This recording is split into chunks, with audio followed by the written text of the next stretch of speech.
Os avanços tecnológicos de comunicação na era em que nós vivemos, a internet, a comunicação digital virtual, têm possibilitado que filosofias e ideologias se propaguem de uma forma muito mais abrangente e rápida.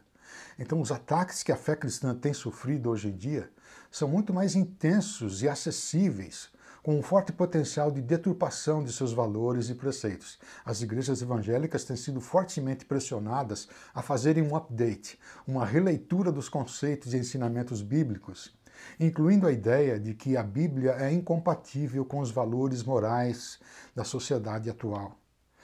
Assim sendo, o que eu tenho para falar hoje está diretamente relacionado à questão daquilo que deve ser o fundamento da nossa vida cristã, daquilo a que devemos estar apegados, agarrados a qualquer custo, a convicção básica que é essencial. O que é que nós precisamos saber que é essencial para a nossa vida de comunhão pessoal com Deus? O que é que nós, pais, precisamos nos certificar de que nossos filhos saibam e entendam para que eles tenham uma percepção autêntica da vida cristã?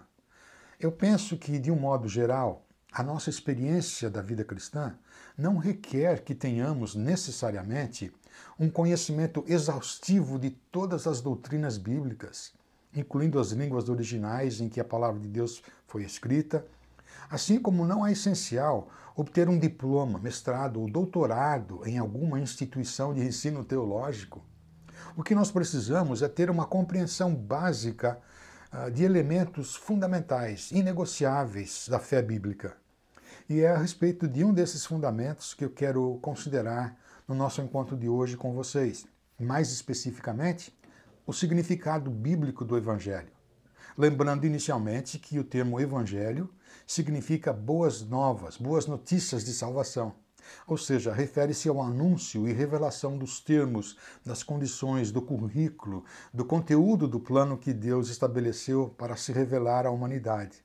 Boas novas, boas notícias de salvação. Esse é o significado de Evangelho na palavra de Deus. Mas então, o que é que nós precisamos saber e entender a respeito do Evangelho? E eu sugiro que seja pelo menos 3 aspectos. Entender o que o Evangelho não é. Entender o que o Evangelho é e o que ele requer. E entender o que o Evangelho produz, isto é, os efeitos que ele tem sobre a nossa vida, deve ter sobre a nossa vida. Obviamente que, ao dizer Evangelho, então eu estou me referindo ao Evangelho bíblico, isto é, não é um Evangelho cultural ou tradicional, mas o Evangelho que é anunciado nas páginas dos escritos bíblicos. E qual é esse Evangelho? É o Evangelho histórico, isto é, que está diretamente ligado à história da humanidade, conforme o registro das Escrituras. Paulo escreveu: Irmãos, quero lembrar-lhes o Evangelho que lhes preguei, o qual vocês receberam e no qual estão firmes. Por meio desse Evangelho vocês são salvos, desde que se apeguem firmemente à palavra que lhes preguei. Caso contrário, vocês têm crido em vão. O apóstolo Paulo aqui estava se referindo à mensagem histórica do Evangelho. O Evangelho, as boas novas de salvação, que os apóstolos designados pessoalmente por Jesus estavam ensinando por toda parte, em obediência à ordem dada por Jesus. É a essa mensagem histórica do Evangelho que precisamos estar apegados. Caso contrário, se nos apegarmos a alguma outra versão do Evangelho, nós estaremos crendo em vão, conforme Paulo exortou aqui aos cristãos de Corinto. É por isso que é relevante, porque de acordo com o que Paulo escreveu na carta aos Romanos, esse Evangelho é a manifestação do poder de Deus. Paulo disse: não me envergonhe do Evangelho, porque é o poder de Deus para a salvação de todo aquele que crê. O Evangelho bíblico não é uma lenda, não é uma história de ficção, e muito menos um conjunto de narrativas mitológicas e simbólicas. São as boas notícias da salvação da parte do Criador para toda a sua criação. Portanto, saber e compreender o Evangelho é relevante porque o Evangelho histórico, ensinado pelos apóstolos pessoalmente designados por Jesus, é a manifestação do poder que Deus tem para salvar as pessoas. É por esta razão que qualquer outro evangelho precisa ser rejeitado, descartado. Na carta aos Coríntios, Paulo prosseguiu dizendo: "Pois o que primeiramente lhes transmiti foi o que recebi, que Cristo morreu pelos nossos pecados, foi sepultado e ressuscitou ao terceiro dia, em conformidade com as Escrituras." Paulo foi credenciado, convocado para ser apóstolo, de um modo diferente dos demais apóstolos que Jesus já havia convocado anteriormente. A sua conversão na estrada de Damascus aconteceu de uma forma dramática, sobrenatural, lhe causando uma cegueira temporária, mas que Deus usou para que ele jamais duvidasse do propósito que Deus tinha para a sua vida. E foi a partir daquela experiência extraordinária que Paulo foi adicionado ao grupo dos apóstolos que tiveram a responsabilidade de estabelecer o currículo teológico, por assim dizer, que seria a base de sustentação, o fundamento da vida espiritual das pessoas que estavam se convertendo ao Evangelho, né, e recebendo a dádiva da salvação. Na carta aos Efésios, para aqueles que haviam recebido o Evangelho de bom grado, Paulo menciona isso claramente, Efésios capítulo 2. Vocês já não são estrangeiros e nem forasteiros, mas concidadãos dos santos, membros da família de Deus, edificados sobre o fundamento dos apóstolos e dos profetas, tendo Jesus Cristo como pedra angular, no qual todo o edifício é ajustado e cresce para tornar-se um santuário santo no Senhor. O evangelho que Paulo anunciava para os gentios, isto é, para os que não tinham descendência judaica, era exatamente o mesmo evangelho que os demais apóstolos anunciavam aos descendentes judaicos. O fundamento era exatamente o mesmo. Na carta aos Gálatas, lemos que depois de 3 anos de convertido, Paulo foi a Jerusalém e passou 15 dias com Pedro, que era o apóstolo que anunciava o evangelho para os judeus. E depois de 14 anos, Paulo voltou novamente a Jerusalém para se certificar junto aos demais apóstolos de que estava anunciando o mesmo evangelho, o mesmo fundamento. Gálatas capítulo 2 diz assim: 14 anos depois, subi outra vez a Jerusalém com Barnabé, levando também a Tito, e lhes expus o evangelho que prego entre os gentios, para de algum modo não correr ou ter corrido em vão, para que eu não estivesse falando de coisas diferentes. Ou seja, Paulo não se considerava um apóstolo independente dos demais apóstolos. Ele se certificou de que a revelação que ele havia recebido de Deus era a mesma revelação que os outros apóstolos haviam recebido. O evangelho que Paulo anunciava era o mesmo evangelho anunciado pelos apóstolos que haviam sido convocados antes dele. Não houve necessidade de fazer qualquer modificação no evangelho que deveria ser anunciado. Estou enfatizando este fato porque hoje em dia muitas igrejas têm seus apóstolos, mas não são de forma alguma apóstolos no mesmo sentido que foram os apóstolos designados por Jesus. A fé bíblica possui somente um fundamento que já foi construído. Por isso não há necessidade de qualquer outro fundamento que necessite ser construído. Somente os apóstolos pessoalmente designados por Jesus é que receberam a autoridade para ensinar e escrever o Novo Testamento como sendo literalmente a palavra de Deus para o seu povo. Isso significa que a era dos apóstolos designados diretamente por Jesus já se completou. Em outras palavras, atualmente ninguém está autorizado a adicionar, remover ou fazer qualquer update no fundamento construído pelos apóstolos de Jesus. É a esse evangelho histórico, é este que eles anunciavam, e que Deus tem sobrenaturalmente preservado para nós, por escrito, que precisamos estar apegados e termos uma compreensão básica do seu conteúdo, do seu significado. Eu quero sugerir que você visualize uma figura para facilitar a lembrança do que estarei falando daqui em diante. É a figura de um tabuleiro, desses que é usado em joguinho de dardos, que tem diversos círculos de diversos diâmetros, mas que todos possuem o mesmo centro. Assim como os círculos estão sobrepostos aí, as características do evangelho bíblico histórico também se sobrepõem e possuem o mesmo centro. Então, cada característica que eu for mencionando daqui para frente, você atribui a um desses círculos, ok? O evangelho centralizado em Deus e não nas pessoas. É o evangelho que foi idealizado inteiramente e exclusivamente por Deus e para Deus, de acordo com seus próprios desígnios eternos. Em uma das suas doxologias, hinos de louvor, o apóstolo Paulo disse: ó profundidade da riqueza, da sabedoria e do conhecimento de Deus!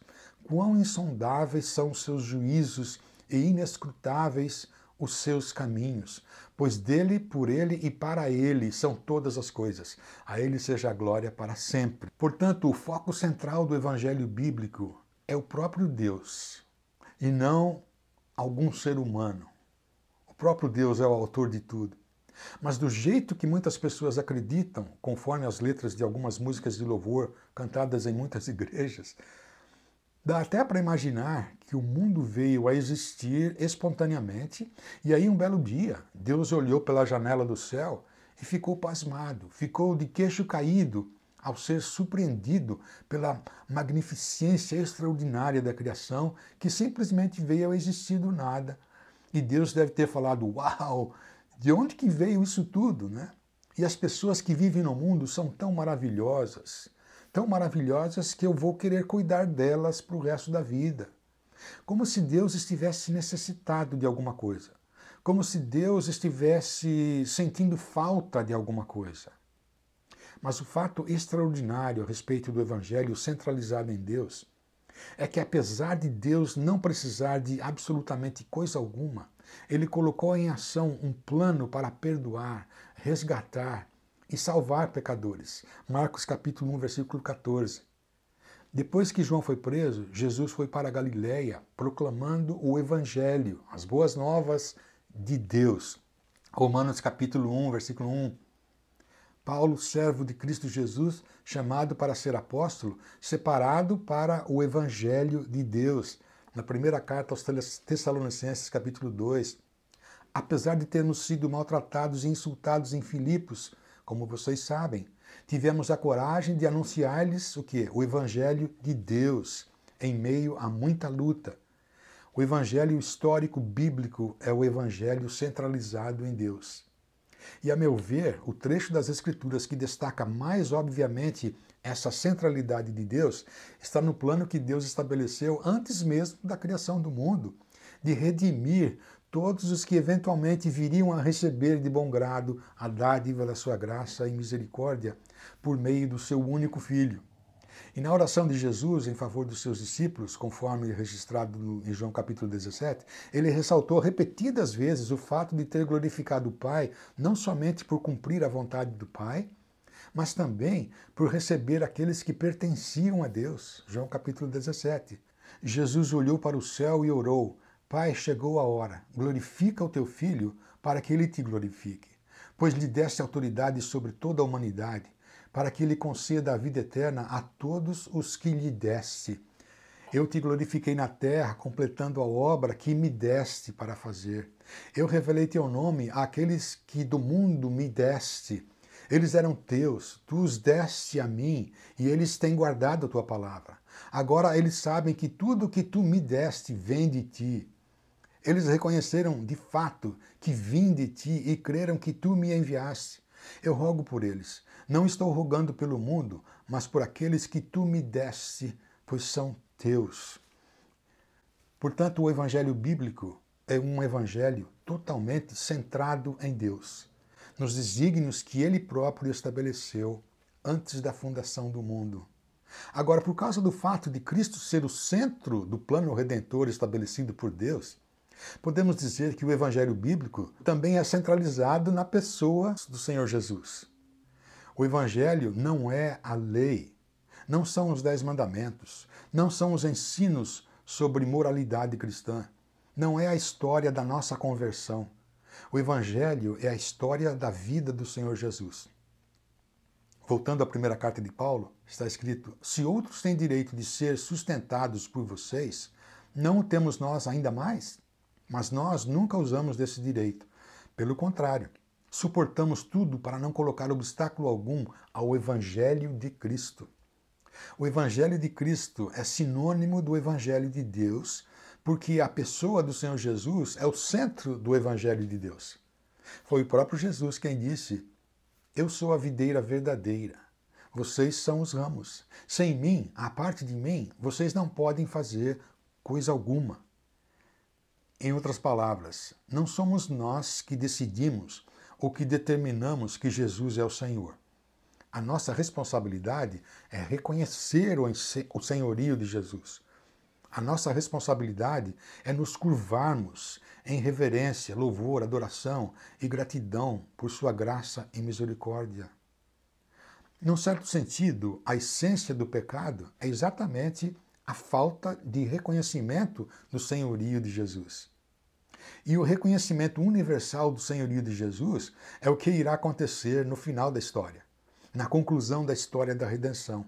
Na carta aos Romanos, Paulo repete uma afirmação que Deus fez lá ao profeta Isaías, no Velho Testamento. Por mim mesmo jurei, diz o Senhor, diante de mim todo joelho se dobrará e toda língua confessará que sou Deus. E na sua carta aos Filipenses, Paulo atribui praticamente a mesma declaração referindo-se a Jesus, Filipenses capítulo 2. Deus o exaltou à mais alta posição e lhe deu o nome que está acima de todo nome, para que ao nome de Jesus se dobre todo joelho no céu, na terra e debaixo da terra, e toda língua confesse que Jesus Cristo é o Senhor, para a glória de Deus Pai. Todo joelho se dobrará, toda língua confessará que Jesus Cristo é o Senhor. Portanto, o evangelho bíblico histórico é centralizado na pessoa de Jesus. Agora, sendo que a morte sacrificial de Jesus é o centro do seu evangelho, consequentemente podemos dizer que o evangelho bíblico também é centralizado na cruz do Senhor Jesus. A cruz é o outro círculo do tabuleiro. É o evangelho que é centralizado na cruz do Senhor Jesus. O evangelho bíblico é um evangelho ensanguentado. E tem muitos cristãos e pastores hoje em dia que preferem falar de um evangelho que não seja tão sangrento, um evangelho sem a cruz. E sabe como eles fazem isso? Eles simplesmente enfatizam o fato que, antes de conhecerem a Cristo, o nível de alegria de suas vidas era bem baixo. Mas depois que conheceram a Cristo, o nível foi lá para cima. Não é? Agora não importa se o dia está ensolarado ou chuvoso, é só alegria.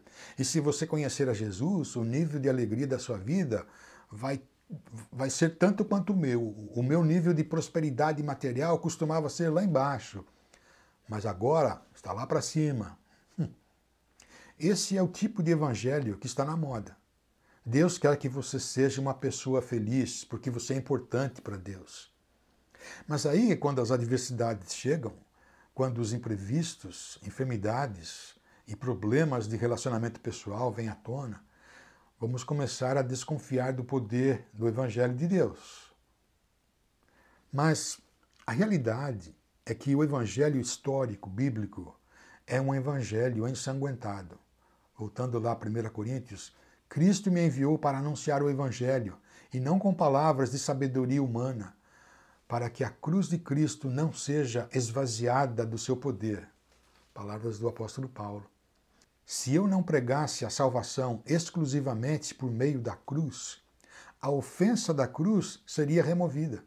Isto é, omitir o significado da cruz na mensagem do Evangelho seria equivalente a fabricar uma desculpa para a natureza pecaminosa do ser humano. E assim ninguém sentiria culpa e nem ficaria ofendido com o Evangelho. Quando a cruz é introduzida no Evangelho, o pecado e a culpa necessariamente vêm à tona. É por isso que muitos pregadores do Evangelho evitam falar a respeito da cruz. Ela se parece muito mais com uma má notícia do que com uma boa notícia.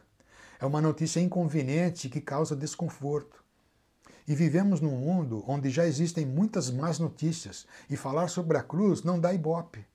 Então o negócio é falar sobre o quanto que somos importantes para Deus e o quanto que Ele deseja que sejamos felizes e prósperos. Portanto, a cruz é ofensiva porque ela é evidência de que nós, seres humanos, somos por natureza inimigos de Deus, moralmente falidos e inaceitáveis diante de Deus. A Bíblia diz que todo ser humano é absolutamente incapaz de viver a vida de uma forma aceitável a Deus, por ser naturalmente governado por suas próprias vontades e desejos egocêntricos. Romanos 3 diz que todos pecaram e estão destituídos da glória de Deus, sendo justificados gratuitamente por sua graça, por meio da redenção que há em Cristo Jesus. E assim, para terminar, eu quero ressaltar o outro ciclo, que é do Evangelho Bíblico Histórico. É o Evangelho que é centralizado na graça e na misericórdia de Deus. Atos capítulo 20, verso 24.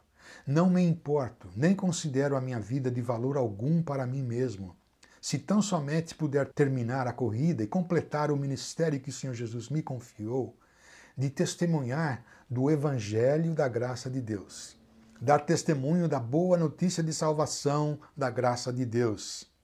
E qual é essa boa notícia da graça de Deus? A boa notícia é que a qualidade moral da nossa natureza humana é tão corrupta e inaceitável para a santidade de Deus que ele seria totalmente justo se ele decidisse acabar com a nossa vida a hora que ele quisesse.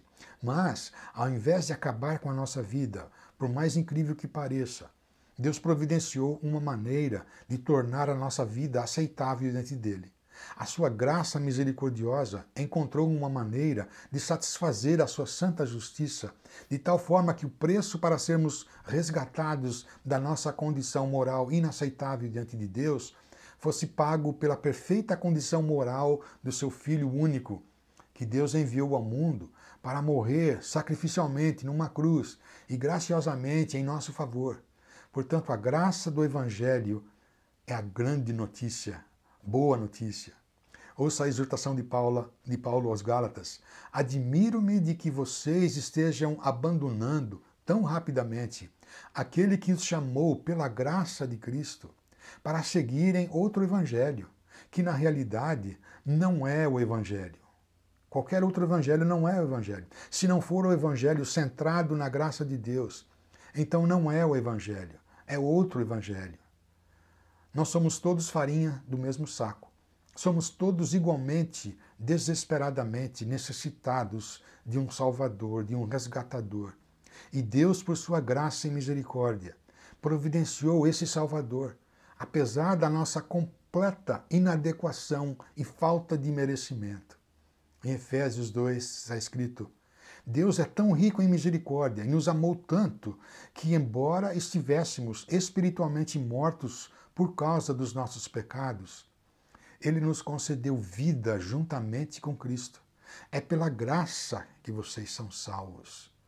Deus nos ressuscitou com Cristo e nos fez assentar nos lugares celestiais em Cristo Jesus, para mostrar nas eras que hão de vir a incomparável riqueza da sua graça, demonstrada em sua bondade para conosco em Cristo Jesus. Vocês são salvos pela graça por meio da fé, e isto não vem de vocês. É uma dádiva de Deus. Não é uma recompensa por boas obras, para que ninguém tenha motivo e venha se orgulhar. Portanto, o Evangelho bíblico a que precisamos estar agarrados e que precisamos saber e compreender é o Evangelho histórico ensinado pelos apóstolos que foram convocados diretamente por Jesus. Aquele Evangelho centralizado em Deus, centralizado em Jesus, centralizado na cruz de Jesus, centralizado na graça e misericórdia de Deus. É tua graça que liberta, é tua graça que